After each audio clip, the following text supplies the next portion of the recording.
Immanuel Kant. Seguro escuchamos este nombre 1.000.000 de veces, ¿no? Es, sin duda, un gigante indiscutible en la historia del pensamiento. Pero, a ver, ¿qué hizo exactamente para cambiarlo absolutamente todo? Bueno, en esta explicación vamos a desmitificar su famosa filosofía crítica. Vamos a ver cómo su obra monumental, La Crítica de la Razón Pura, provocó un giro radical. Y ojo, no vamos a hablar de dogmas o ideas abstractas inalcanzables, sino de algo infinitamente más fascinante, el momento exacto en el que la razón humana se convirtió literalmente en un tribunal para juzgarse a sí misma y desenmascarar sus propias ilusiones. Así que preparémonos para un recorrido revelador sobre cómo construimos nuestra propia realidad. Acá tenemos nuestra hoja de ruta, muy clara y directa. El problema del conocimiento, el giro copernicano, la sensibilidad, el entendimiento y, para cerrar, los límites de la razón. Arranquemos. Punto número 1. El gran problema del conocimiento. Para entender la enorme crisis intelectual de esa época, miremos un segundo a Kant. Nació en 1724 en Königsberg y llevó una vida súper austera, de una disciplina casi legendaria. Pero que esa calma no nos engañe. Por dentro, el tipo estaba experimentando una revolución sísmica. Después de años de estudiar física y cosmología confiando ciegamente en la razón, Kant pasó por una década de silencio absoluto, 10 años. Y ese silencio se rompió con un verdadero terremoto en 1781, la publicación de La Crítica de la Razón Pura. El objetivo era clarísimo: cuestionar desde la raíz qué es lo que la mente humana realmente puede llegar a conocer, para salvar a la ciencia de un escepticismo que amenazaba con destruirla por completo. Y todo ese proyecto gigante se reduce a una sola pregunta, que es clave. ¿Cómo son posibles los juicios sintéticos a priori? Suena técnico, lo sé, pero esta es la llave maestra para resolver el problema y garantizar que disciplinas como la física o la matemática tengan bases sólidas. Desglosemos esto un poco, porque acá está la magia. Tenemos, por un lado, los juicios analíticos, que solo explican lo que ya sabemos, no suman nada nuevo. Por ejemplo, un triángulo tiene 3 lados. Por otro lado, los juicios sintéticos sí expanden nuestro conocimiento aportando datos nuevos. Ahora, lo a priori es aquello que es universal e independiente de la experiencia, mientras que lo a posteriori depende totalmente de observar el mundo y, por ende, puede cambiar. El golpe de genio de Kant fue darse cuenta de que la ciencia necesita juicios que hagan las dos cosas al mismo tiempo: expandir el conocimiento y ser universalmente verdaderos, o sea, juicios sintéticos a priori. Por ejemplo, la idea de que todo evento tiene una causa no sale de observar todos los eventos del universo, pero aporta una verdad estructural invaluable. La gran duda era: ¿cómo puede nuestra mente generar esto antes de cualquier experiencia? Pasemos al punto 2. El famoso giro copernicano. Antes se pensaba que éramos pasivos, como que nuestra mente era una hoja en blanco o un simple espejo que reflejaba el mundo exterior, y nuestro conocimiento tenía que adaptarse a esos objetos. Bueno, Kant invierte esto por completo. Es un cambio de paradigma total. Así como Copérnico demostró que nosotros giramos alrededor del Sol y no al revés, Kant propone que son los objetos los que tienen que adaptarse a las condiciones de la mente humana para poder ser conocidos. No somos receptores pasivos. Nuestras propias estructuras mentales moldean activamente la información que recibimos. La objetividad ya no es copiar fielmente algo de afuera, sino que es tener validez universal dentro de nuestra propia estructura humana. Y esto nos lleva al punto 3, la sensibilidad, o sea, el espacio y el tiempo. Para Kant, el espacio y el tiempo no son cosas físicas flotando en el universo, tampoco son conceptos que aprendemos de la experiencia. Son formas puras de nuestra intuición. Imaginemos que son como unos lentes de realidad virtual que traemos puestos de fábrica, por defecto, desde que nacemos. El espacio ordena todo lo externo, dándole geometría, y el tiempo ordena lo interno, dándole secuencia y sucesión.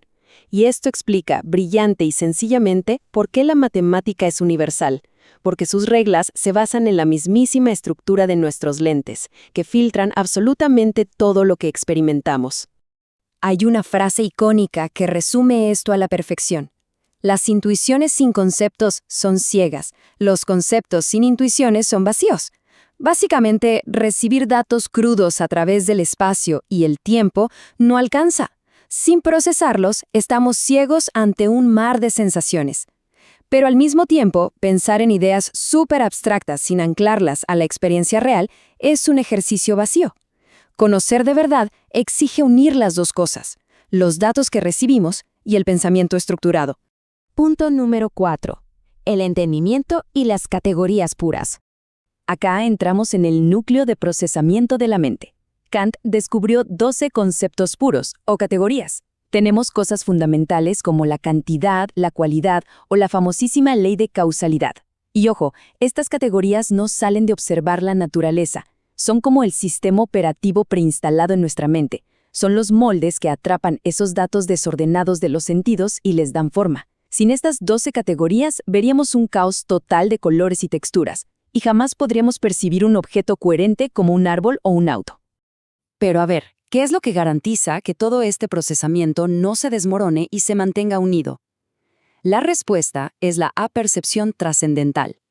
Un nombre intimidante es verdad, pero en el fondo es el principio del yo pienso.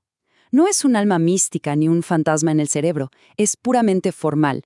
Es el pegamento estructural definitivo que acompaña a todas nuestras percepciones para unificarlas en una sola experiencia consciente.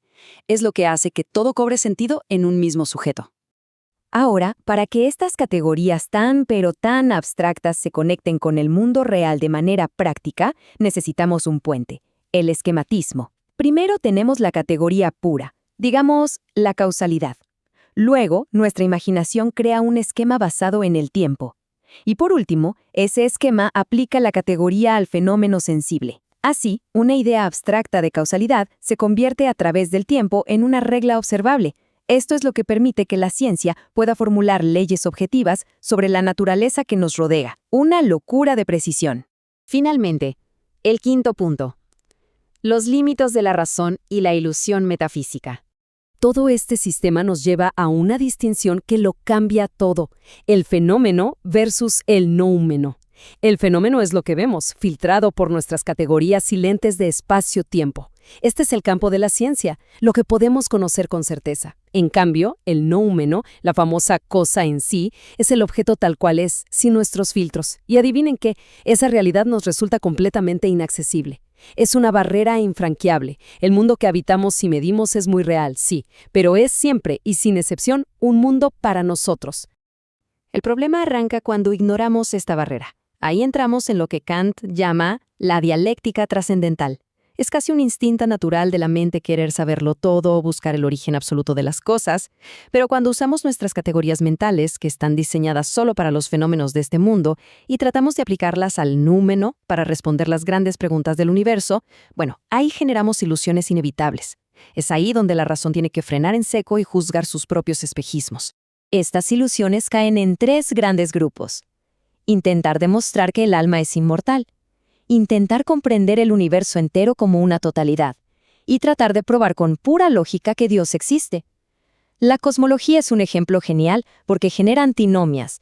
O sea, la pura lógica te puede demostrar perfectamente que el universo tuvo un comienzo, pero al mismo tiempo, y con igual perfección, te puede demostrar que es eterno. Cuando la lógica hace un cortocircuito así, es la alarma de Kant sonando a todo volumen. Nos pasamos de los límites de la experiencia posible. Ojo, Kant no dice que ideas como Dios o el alma sean una pérdida de tiempo. Lo que dice es que no podemos usarlas de forma constitutiva, o sea, no podemos estudiarlas como si fueran objetos físicos bajo un microscopio. En vez de eso, propone darles un uso regulativo. Estas ideas funcionan como brújulas. Hacemos ciencia como si el universo tuviera un diseño perfecto y unificado. No nos dan objetos nuevos, pero organizan, inspiran y dirigen nuestra investigación incansable por entender el mundo. Y llegamos al gran cierre de esta tremenda revolución. No somos espejos pasivos reflejando una realidad inerte. Participamos activamente. Literalmente moldeamos, ordenamos y construimos la experiencia del mundo en el que vivimos cada día. En este preciso instante, toda esta increíble maquinaria cognitiva está trabajando en nuestras mentes. Una vez que entendemos esto, la manera en que vemos la existencia cambia para siempre. Y por supuesto, siempre es posible ampliar la investigación sobre la teoría de conocimiento de Kant para descubrir todavía más capas de profundidad. Pero la próxima vez que miremos a nuestro alrededor, pensemos, ¿cuánto de ese universo que estamos viendo es en realidad un reflejo de nuestra propia mente?